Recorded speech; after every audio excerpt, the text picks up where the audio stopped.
Of particular importance in the control of school children knowledge is the process of assessing knowledge as a result of learning, when the school child individual ability to assimilate knowledge, and learning, where the degree of the teacher's influence on the assimilation of school child knowledge. Based on the results of the test, progress is determined, which is considered as a generalized indicator of knowledge. The assessment process is carried out in the course of comparing the work performed with the standard, and result of this process is a result, the mark. Criteria-based assessment is the process of correlating between learning outcomes actually achieved by school children with the expected learning outcomes based on clearly defined criteria. The purpose of this type of assessment is to obtain objective information about the learning outcomes of school children based on assessment criteria and provide it to all interested participants for further improvement of the educational process in general. Requirements for the criteria-based assessment system. This criteria has to provide an opportunity to compare the level achieved by the school child with certain requirements for the results laid down in a particular training course. It consists of two levels. The first level of criteria-based assessment is intended for the basic content.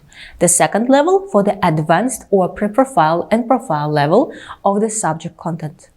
Record both changes in the general level of preparedness of each school child and the dynamics of his success in various areas of cognitive activity, when assimilation of information, information processing, creative presentation of its thoughts and imaginative have to, and etc. Have a specific content of marks, carry information about the parameters, for example, which must be known not only to the teacher, but also to the school child. The latter should be able to check the teacher's assessment with his own and be sure of it objectively. The multi-level, multi-point, adapted to the world experience of assessment. Ensure the integrity of the educational process for the mechanism of accumulating points for a certain period of time. Provide for the ensure constant contact between the teacher, school child, parents, class teacher, and administration and teaching staff of the school. Be informed for a certain level of school education when school children have mastered the basic content. Involve joint actions of teachers, class teacher, parents, school administration, and above all, the school children themselves. Ensure respect for the psyche of school children, avoid traumatic situation and more.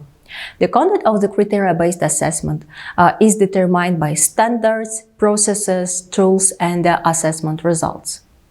On this table, you can see assessment standards, assessment process, tools, and results, which consist of some interesting aspects. For example, in the standards, you can see state compulsory education standard. There are requirements for the level of training of school children in educational areas, expected results according to Bloom's taxonomy. The next assessment process, so it is criteria-based formative and summative assessment. The next about the tools. Assessment criteria, it is a sign, a basic, or according to which the level of educational achievements of school children is measured. And there you can see thinking skill levels and speech activities. About the thinking skill levels, there are knowledge, understanding, application, analysis, synthesis, and evaluation. About the speech activities, there are listening, speaking, reading, and writing. About results, there you can see multi-level tasks. So, for example, the first feedback, daily practice, the next marks at the end of each section and quarter, academic achievement levels at the end of each section and quarter, and the last grade at the end of each section and quarter. The content of the criteria-based assessment system is presented by the following instructional and methodological documents. First, it's state compulsory education standard, primary, basic secondary, general secondary school, for example. Next, curriculum, next criteria for assessing the knowledge of school children. The next is the procedure for carried out criteria-based assessment for educational achievements of school children. The next, guidelines for criteria-based assessment for teachers of basic and general secondary school. The next, guidelines for the implementation of criteria-based assessment for regional and school coordinators. Next, collection of tasks of formative assessment in the content of subject. Next, methodological recommendation for summative assessment in the content of subjects. And last, specification of summative assessment for a quarter in the context of subject. To collect data on academic performance and learning processes during the academic year, two types of assessment are carried out: formative assessment and summative assessment. Summative assessment in turn includes summative assessment procedures for a section or cross-cutting topic, quarter, and level of education in general. Assessment approaches may differ depending on the content of the subject and the type of assessment too. Formative assessment is an integral part of the learning process and is carried out regularly by the teacher during the quarter. Formative assessment provides continuous feedback between school child and teacher without scoring or grading. In formative assessment, the student has the right to error and correction. This allows you to determine the school children's capabilities, identify difficulties, help in achieving the result, and finally adjust the educational process.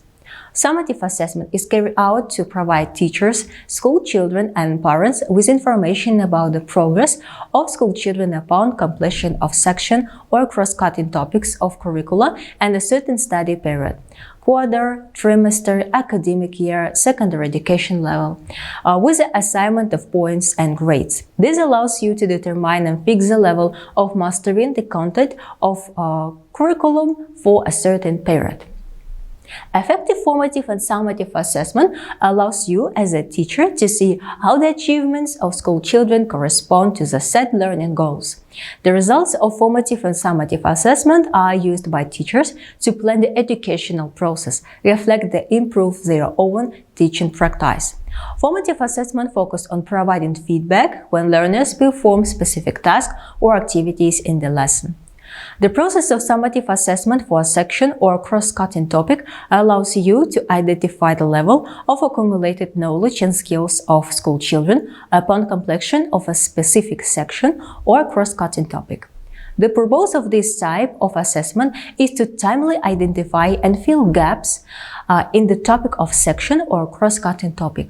Summative assessment for a quarter and summative assessment for a level of education are carried out to determine the level of mastering curricula.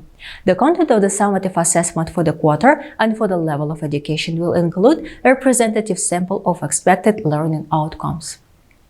Differentiated attitudes toward assessment objectives allow you, as a future teacher, to monitor and analyze the results of application of assessment procedures. Undesirable consequences should not be allowed.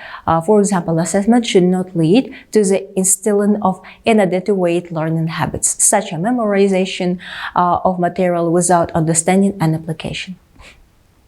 Achieving high results on summative assessment is very significant for both students and teachers, or you can use students as a synonym of school children. At the same time, there is a risk of coaching and focusing the learning process solely on the requirements of summative assessments, which may hinder the development of the full score of the curriculum, since any summative assessment includes only part of the content of the curriculum. The teacher must clearly understand the differences in the purpose and use of the assessment results. Classroom assessment should ensure successful daily learning. If this assessment is effective, then positive exam results will be a natural consequence.